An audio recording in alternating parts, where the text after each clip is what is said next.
Assalamu alaikum, barkanmu da warhaka. 'Yar uwa, yau bayani na akan tsotsar azzakarin ɗa namiji ne.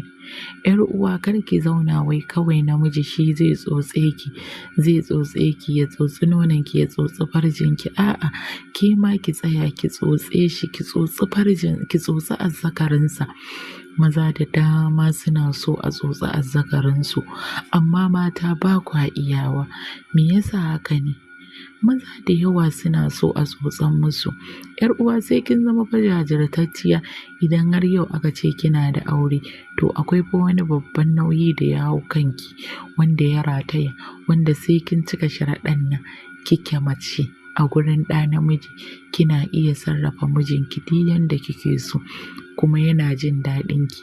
Ba a iya magana bane, ba a iya kawai ki bashi gindi ya ci bane. A'a, akwai hanyoyi da dama da zaki iya yi wa mijinki. Idan kika tashi ke da mijinki kun gama wasan ku, zaki durƙusa gwiwoyinki a ƙasa ne, sai ki saka harshenki akan zuciyar belinsa, daidai belin zuciyarsa na kan azzakarin nan. Ki saka harshenki ki yi tsini da shi, ki ɗan fara karkaɗawa, sai ki ɗan fara zagaye kan azzakarin, kina lailaya ta, kina zagayewa, sai kuma ki tsotsa kamar kina shan fa alawa. Haka zaki ki tsotsa, ki fito da ita, sai ki kuma zagayewa. Haka zaki ringa yi da harshenki. Kina yi, daga nan zaki ji mai gidanki ya fara kyarma kamar wanda wutar lantarki ta ja shi. Daga nan zaki ji ba kwa jin sautin komai, sai dai ki ji sautinsa a gurin, ki ji sautin ƙararsa a ɗakin yana tsit yana irin wani nishi. Nan zaki ci gaba jiya kina tsotsar kan azzakarinsa, kina ci gaba. In dai ya tabbatar cewa ba za ki daina ba, za ki ci gaba da wannan abin, ya san zai iya kawowa, to ba za ku yi komai ba. Kawai sai in a falo kuke, to ku taho ɗaki. Wani ma ba zai iya bari ku tafi ba, kawai ɗaukar ki zai yi, ku taho kan gado. Yana ajiye ki, zai haye kan ruwan cikinki ne. A lokacin zaki ji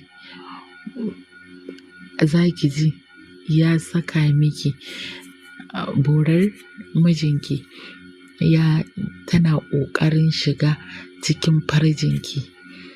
Ke kuma daga nan sai ki fashe masa da kukan daɗi, saboda ai zai je inda kike buƙata, zai je inda zai tsokano miki jin daɗi, zai je inda kike mararin aje a sosa miki gurin nan.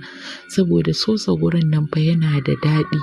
Duk wata mace tana buƙatar ta ji azzakarin mijinta a cikin farjinta, ana sosa mata inda yake mata ƙaiƙayi. Saboda gurin nan idan ya fara ƙaiƙayi, in dai ba azzakari ne ya shiga ya sosa ba, to ba za ka ji daɗi ba. Ki fara wayyo daɗi, shi ma zai fara wayyo daɗi. A nan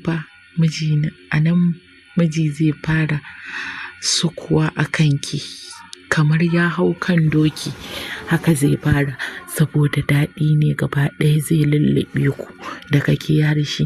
Ke an shigar miki inda yake miki ƙaiƙayi, shi kuma ya shigar da abin da yake masa ƙaiƙayi.